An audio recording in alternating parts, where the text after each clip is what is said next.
उस शख्स ने अपने आप को बालाजी टेलीफिल्म्स का डायरेक्टर बताया। उसने कहा कि वह मुझे काम दिला देगा, बस एक ऑडिशन देना होगा। वह मुझे अपने घर ले गया। वहां मुझे शराब पिलाई। शराब के नशे में उसने मेरा रेप कर दिया। ये बात एक्ट्रेस गहना वशिष्ठ ने दैनिक भास्कर को बताई है। गहना के मुताबिक कई बार काम देने के नाम पर उनसे सेक्सुअल फेवर मांगा गया। कई बार हैरेसमेंट हुआ। जब लगा कि मेनस्ट्रीम सिनेमा में काम नहीं मिल पाएगा, तब खर्चे निकालने के लिए उन्होंने बी ग्रेड फिल्मों का रुख किया। दोस्तों, वीडियो पसंद आए तो लाइक जरूर करें। दोस्तों, आपका एक लाइक से हमें मोटिवेशन मिलता है। सब्सक्राइब भी करें, कमेंट करके बताएं वीडियो कैसा लगा। मलयालम सिनेमा पर हेमा कमेटी की रिपोर्ट आने के बाद एक्ट्रेसेस के साथ वर्कप्लेस पर होने वाले हैरेसमेंट पर फिर बात होने लगी है। 2018 में मीटू मूवमेंट के दौरान हिंदी फिल्म इंडस्ट्री में पहले ही यह मुद्दा उठाया जा चुका है। इसी सिलसिले में हमने गहना के अलावा एक और एक्ट्रेस निराली पंड्या से भी बात की। उन्होंने भी बताया है कि कैसे कास्टिंग एजेंसी वालों ने उनके साथ गलत करने की कोशिश की थी। गहना वशिष्ठ: मैं छत्तीसगढ़ के एक छोटे से गांव से आती हूं। मैं पढ़ाई में बहुत अच्छी थी। हालांकि बचपन से एक्ट्रेस बनने का सपना था। किसी न्यूज़पेपर में हमारी छोटी सी फोटो आ जाए, ये भी बहुत बड़ी बात थी। शुरुआत में सिर्फ एक दो प्रोडक्शन हाउस का नाम जानती थी। इसमें बालाजी प्रोडक्शन के बारे में बहुत सुना था। उनके साथ काम करने का सपना था, लेकिन मुंबई आते ही एक अलग दुनिया से परिचय हुआ। पहला आरोप सलमान खान की फिल्म में काम दिलाने के बहाने कोऑर्डिनेटर ने प्रोड्यूसर के पास भेजा। मैं 2011 में पहली बार मुंबई आई।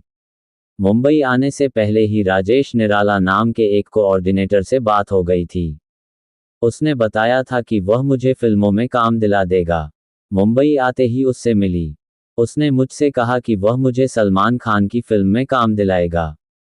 ये सुनते ही मेरी खुशी का ठिकाना नहीं रहा। एक हफ्ते के बाद वह मुझे एक प्रोड्यूसर के पास ले गया। वहां जाते ही उसने मुझे कमरे के अंदर धकेल दिया और बाहर से दरवाजा बंद कर दिया।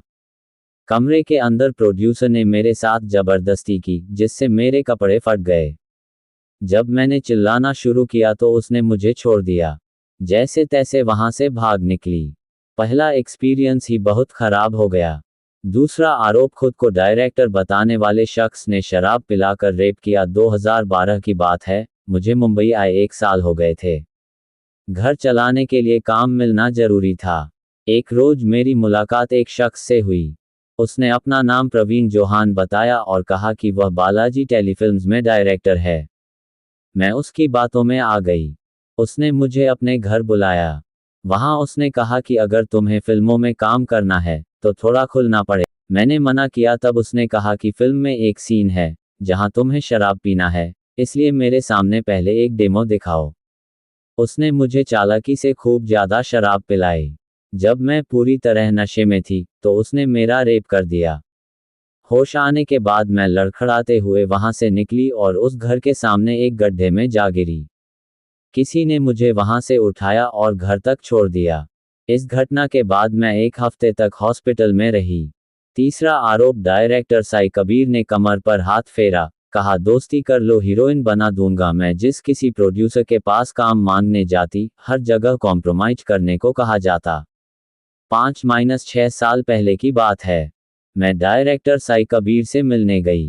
किसी ने बताया कि उनसे मिल लो, काम मिल जाएगा।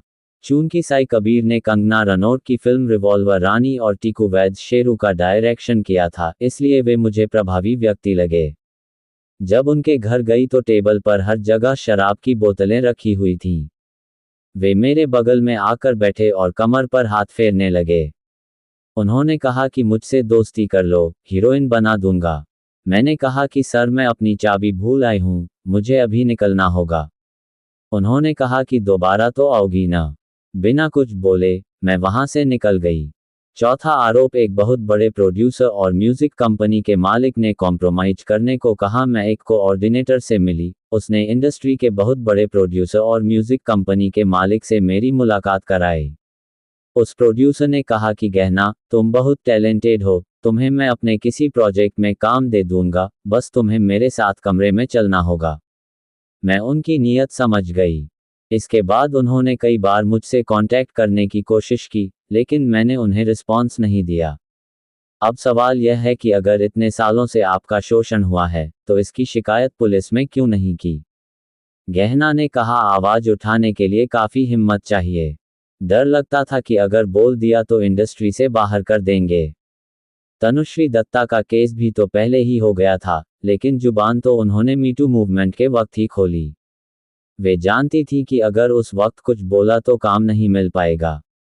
एक एक्ट्रेस के लिए यह बड़ी खराब स्थिति होती है। निराली पंड्या, मेरी फैमिली गुजराती है, लेकिन मैं रहने वाली मुंबई की हूँ। मैंने एक गुजराती फिल्म में काम किया है, साथ ही कुछ बड़े एड वीडियोज में भी नजर आ चुकी हूँ।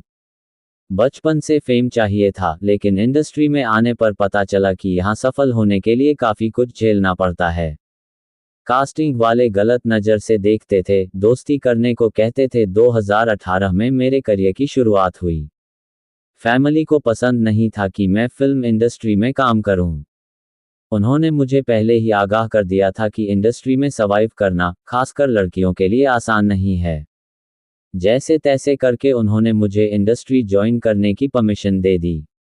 मैंने ऑडिशन देने शुरू किए, कई कास्टिंग एजेंसियों से संपर्क किया। एक बार सिलेक्शन भी हो गया था, लेकिन जब बातचीत करने पहुंची तो अनुभव बुरा रहा। कास्टिंग वाले गलत नज़र से देखते थे, मेरे बगल में आकर बैठ जाते थे, इधर उधर हाथ फेरने लगते थे, कहते थे कि अगर तुम्हें आगे बढ़ना है तो दोस्ती करनी पड़ेगी। कॉम्प्रोमाइज करने को वे दोस्ती का नाम देते थे। ऐसा एक बार नहीं, कई बार हुआ। फिर मुझे समझ में आ गया कि आखिर घरवाले क्यों नहीं चाहते थे कि मैं फिल्म इंडस्ट्री का हिस्सा बनूं। इन सब चीज़ों से बचने के लिए मैंने ऑडिशन और कास्टिंग एजेंसी से दूरी बना ली। फिलहाल मैंने अपना पॉडकास्ट शुरू किया है, महिलाओं के उत्थान के लिए भी काम कर रही हूँ। अब अगर सामने से कोई ऑफर आया तो देखूंगी, लेकिन खुद से तो काम मांगने नहीं जाऊंगी। दोस्तों, वीडियो पसंद आए तो लाइक जरूर करें। दोस्तों, आपका एक लाइक से हमें मोटिवेशन मिलता है। सब्सक्राइब भी करें, कमेंट करके बताएं